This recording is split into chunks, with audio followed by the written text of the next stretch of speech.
ഭാരതി പറഞ്ഞോ? പറഞ്ഞു. എന്നിട്ട് പറഞ്ഞതിനുള്ള കൂലിയും കിട്ടി.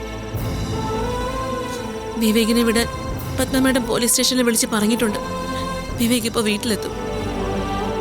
ഒരു സന്തോഷമില്ലാത്തെന്താ നിനക്ക്? നന്ദിനി, നീ പോയിന്ന് പറഞ്ഞിട്ട് ഞാൻ എന്റെ ഏട്ടന്റെ മുഖത്തേക്ക് നോക്കിയപ്പോ സർവ്വ പ്രതീക്ഷകളും നഷ്ടപ്പെട്ട ഒരാളെ ഞാൻ കണ്ടത്.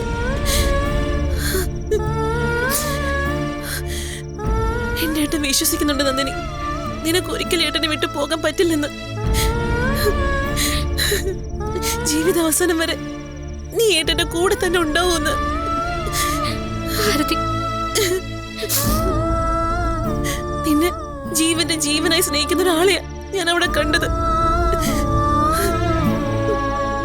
നന്ദിനി, ഒരു കാര്യം ഞാൻ നിന്നോട് പറയാം. ഇതല്ല, ഇതിലും വലിയ ചതി പത്മ മേഡം നിന്നോട് ചെയ്താലും നീ ഏട്ടനെ വിട്ട് എങ്ങോട്ടും പോവരുത്.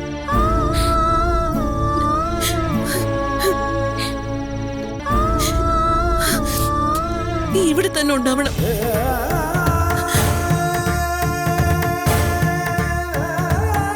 അവഗണിച്ചവർക്കും അപമാനിച്ചവർക്കും അത് തന്നെയാ മറുപടി.